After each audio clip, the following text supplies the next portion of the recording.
सो hi everyone. आज हम लोग बेस ऑफ ब्रेन के बारे में पढ़ेंगे। ठीक है, तो ये बहुत ही इजी टॉपिक है और हम लोग ऐसे बेकार का न्यूरो एनाटॉमी से डरते रहते हैं, बट इसमें बेसिकली स्ट्रक्चर्स वगैरह भी काफी ज्यादा फोकस करना होता है। तो आज हम लोग बेस ऑफ ब्रेन से स्टार्ट करते हैं। ओके, तो बेस ऑफ ब्रेन जो है वो चार चीज से फॉर्म होता है। ओके, चार चीज, ओनली फोर थिंग्स।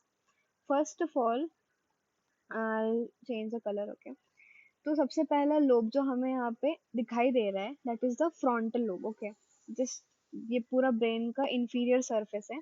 ठीक है, तो ये वाला जो लोब हमें दिखाई दे रहा है, व्हाट, वेट वन सेक। ठीक है, ये वाला जो लोब हमें दिखाई दे रहा है, this one, this is the frontal lobe. ठीक है, अभी यहाँ पे हम इमेजिन करेंगे तो हमारा आईज जो है, आईज का ऑर्बिट है, वो इस सरफेस पे लाई करता है, इस सरफेस के बिलो लाई करता है। ठीक है, तो इसलिए इसका नाम है orbital part of frontal lobe. Okay, orbital surface of frontal lobe.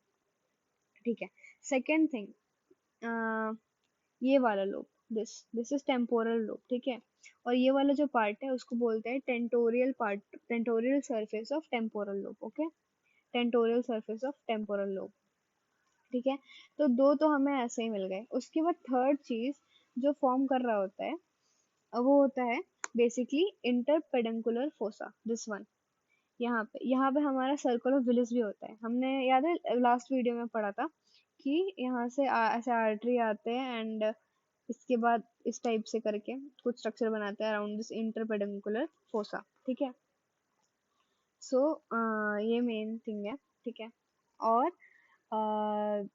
Then we have ventral surface of those brain stem. ठीक है, ये वाला brain stem is form by pons, medulla and midbrain. ठीक है, तो इसका जो वेंट्रल सरफेस है, ये वाला, ये बेसिकली ये पॉन्स है। ठीक है, एंड ये मेडुला है। तो मिड ब्रेन, पॉन्स और मेडुला जो होता है उसका वेंट्रल सरफेस, एंड सेरिबेलम का भी वेंट्रल सरफेस जो है वो भी बेस के फॉर्मेशन में हेल्प करता है। Okay, and the last last thing है कि ये जो हमें यहाँ पे, I will point it out nicely, wait,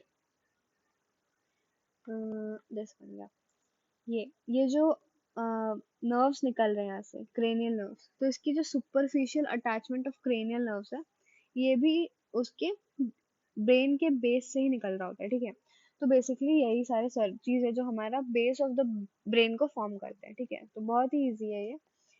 second चीज, ये थोड़ा क्लियर डायग्राम है बट इसमें सेरिबेलम एंड ब्रेन स्टेम नहीं दिखा रखा है।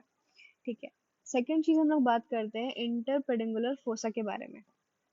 सो ये स्ट्रक्चर है उसका, और ये वाला पार्ट है, दिस पार्ट जो हमें यहाँ पे दिख रहा है वो है इंटरपेडिकुलर फोसा, और ये भी बहुत ही इजी है। सो बेसिकली ऐसा कहा गया है कि एक रोम्बॉइडल स्पेस होता है। ठीक है, जिसका बाउंड्री जो है वो बाउंडेड होता है साइड में लैटरली बाय क्रस सेरेब्राई। ठीक है, क्रस सेरेब्राई। ठीक है, क्रस सेरेब्राई से बाउंडेड होता है। एंटीरियरली जो बाउंडेड होता है वो होता है optic chiasma and optic tracts. ठीक है, ऑप्टिक ट्रैक्ट, और पोस्टीरियरली यहाँ पे पॉन्स है।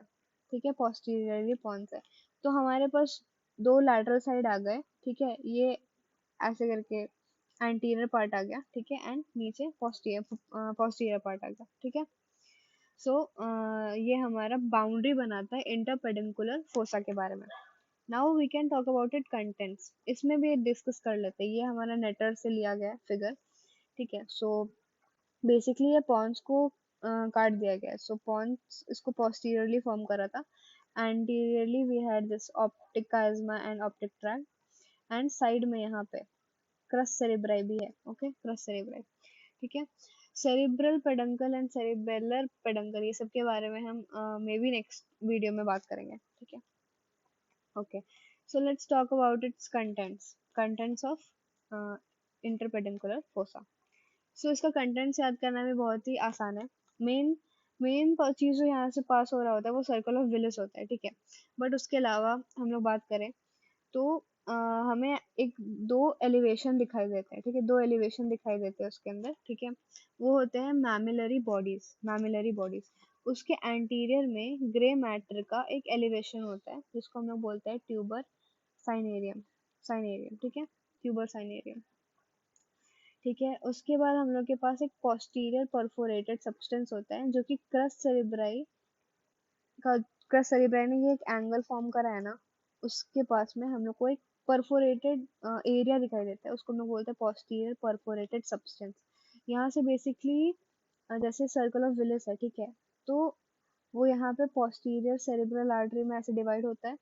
तो उसका जो पोस्टीरियर सेरेब्रल आर्टरी है, उसका जो सेंट्रल ब्रांचेस होते हैं ना, वो यहाँ से ऐसे पास हो रहे होते हैं। ठीक है, तो वो होता है पोस्टीरियर परफोरेटेड सब्सटेंस का काम। ठीक है, तो हमने तीन कंटेंट के बारे में बात कर लिया। उसके बाद हमारे पास आता है एक ऑक्यूलोमोटर नर्व। सो ऑक्यूलोमोटर नर्व यहाँ से ये ऐसे पास हो रहा होता है, ठीक है, ऑक्यूलोमोटर नर्व पास हो रहा होता है। And then we have one more thing which is infundibulum. Infundibulum क्या होता है? एक स्टॉक होता है जो कि पिट्यूटरी ग्लैंड को यहाँ से मतलब इस पार्ट ऑफ द ब्रेन से कनेक्ट करता है। और बेसिकली ये जो ग्रे मैटर का एलिवेशन है, ट्यूबर साइनेरियम है ना, ट्यूबर साइनेरियम, यही कनेक्ट होता है पिट्यूटरी ग्लैंड से बाय इनफंडिबुलम। ठीक है, तो इनफंडिबुलम भी उसका एक कंटेंट होता है। तो if we revise and summarise this video, so mainly हमने डिस्कस किया इंटरपेंडिकुलर फोसा के बारे में, उसका कंटेंट्स इंपॉर्टेंट है। तो कंटेंट्स में सबसे पहले हमारे पास मैमिलरी बॉडी आता है, उसके एंटीरियरली एक एलिवेशन होता है ग्रे मैटर का, वो होता है ट्यूबर साइनेरियम। फिर ट्यूबर साइनेरियम से एक स्टॉक कनेक्टेड होता है पिट्यूटरी ग्लैंड के लिए, तो इनफंडिबुलम भी उसका एक कंटेंट है। फोर्थ होता है पोस्टीरियर परफोरेटेड सब्सटेंस, जिसके through central central branches of posterior cerebral artery जा रहे होते हैं। एंड फिफ्थ होता है oculomotor nerve. So this was a short video on base of the brain and interpeduncular fossa.